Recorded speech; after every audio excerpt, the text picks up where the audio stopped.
And joining Capitol Review now is D.C. Council Member Brooke Pinto. She sponsored this legislation. Welcome back, Council Member. Thanks so much for having me. Well, this was a massive win. Talk about how you were able to pass this legislation. Well, thank you. And I think this is a real sign that when the district government stands together, we can really accomplish great things together. This bill was passed unanimously in support of Mayor Bowser. We worked closely with the Attorney General, with the courts, the U.S. Attorney, and most importantly, thousands of residents across D.C. who have been clamoring for change and clamoring for improvements to their safety. And we had a very thorough process to make sure that these 100 interventions that we passed this week in Secure DC are not only going to be good ideas in theory, but that will be implementable in practice. And I'm thrilled on behalf of our city that we're going to be able to turn things in a safer and more secure direction. And Councilmember, right now, as you're well aware, crime has been down for the last couple of months. Why do you think that is?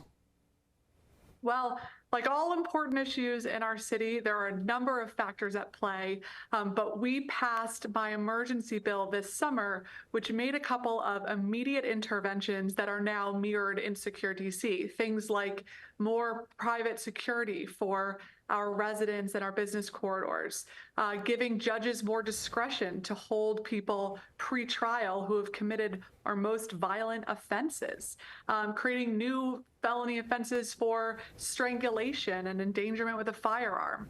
These interventions have given our law enforcement partners additional tools to make sure that the few people who are committing these violent offenses on a repeated basis can be held accountable and prevented from continuing to harm our communities. And so I am confident that those interventions we made this summer, we're starting to see some improvements now, but there's a lot in Secure DC that makes me so hopeful that we'll continue to see the drives down in numbers affecting communities across our city right now.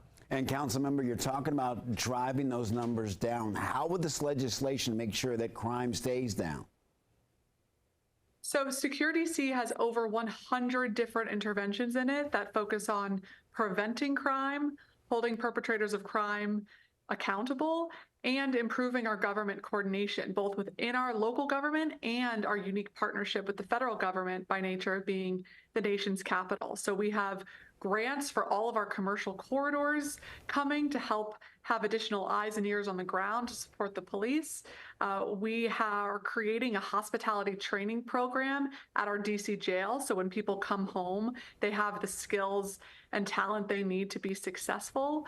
We are creating new gun offenses to address the unacceptable levels of gun violence in our communities. We're changing the definition of carjacking so that our prosecutors can pursue these cases. We're creating drug-free zones so that these specific areas of hotspots can be intervened and we can have people not engage in this type of behavior. Annual firearm tracing system, supports for our victims. There are so many pieces in Secure DC that taken together collectively are going to work to drive down crime and violence so that every single district resident can have what they deserve, which is to live in a safe community.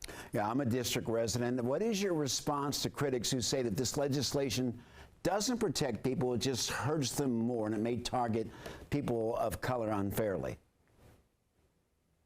So I take very seriously the importance of balancing our need to focus on crime and protect civil liberties.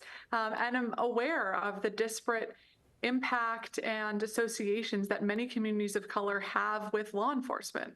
I also take very seriously that crime and violence are impacting disproportionately Black and brown victims in our city. And so it is all of those voices that went into this process of making sure that Secure DC is balanced. And with each intervention, we included a lot of perspectives to get that balance right of improved accountability and safety and ensure what we're doing is going to be fairly applied and will be sustainable over the long term. Council members, since this is emergency legislation, it will still need congressional approval. Any idea when we can expect that?